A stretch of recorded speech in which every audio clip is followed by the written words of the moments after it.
Trendy and customise collection, best in budget. Theyyampattil jewellery.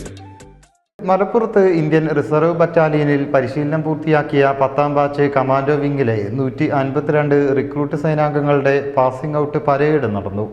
സംസ്ഥാന police മേധാവി റവാഡ ചന്ദ്രശേഖർ അഭിസംബോധന ചെയ്ത് സംസാരിച്ചു.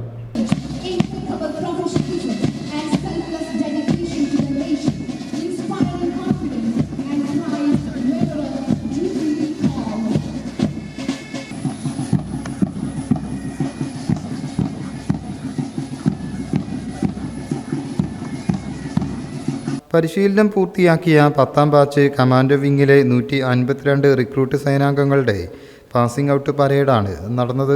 സംസ്ഥാന പോലീസ് മേധാവി റവാഡ ചന്ദ്രശേഖർ പരേഡിനെ അഭിസംബോധന ചെയ്ത് സംസാരിച്ചു. Manjeri MLA advocate M Rahmathulla, Mananthavady MLA Usha Vijayan, commandant armed police battalion KE Baiju, Indian reserve battalion commandant P Wahid, additional director general of police armed police battalion Balram Kumar Upadhyaya, ജില്ലാ പോലീസ് മേധാവി ചൈത്ര തെരേസ ജോൺ തുടങ്ങിയവർ പങ്കെടുത്തു. News bureau, Malappuram. എന്റെ കയ്യിലാണ് വലിയ ബഡ്ജറ്റും ഇല്ല. നിനക്ക് എവിടെയെങ്കിലും പരിചയമുണ്ടോ? എനിക്ക് പരിചയമുണ്ട്. അയ്യോ സാർ, എനിക്ക് പരിചയമുണ്ടോ. ഈ പറഞ്ഞ ഡിസൈൻ ഏറ്റവും ബെസ്റ്റ് ആയിട്ട് നിങ്ങളുടെ ബഡ്ജറ്റ് ചെയ്തു തരുന്ന സ്ഥലം Theyyampattil jewellery. Trendy and customise collection, best in budget. Theyyampattil പോലൊരു ഓപ്ഷൻ വേറെ ഇല്ല. ഹലോ, ആ കൺഫ്യൂഷൻ അങ്ങ് തീർന്നില്ലേ? പണി നടക്കട്ടെ. Jewelry that tells your story. തെയ്യമ്പാട്ടിൽ jewellery.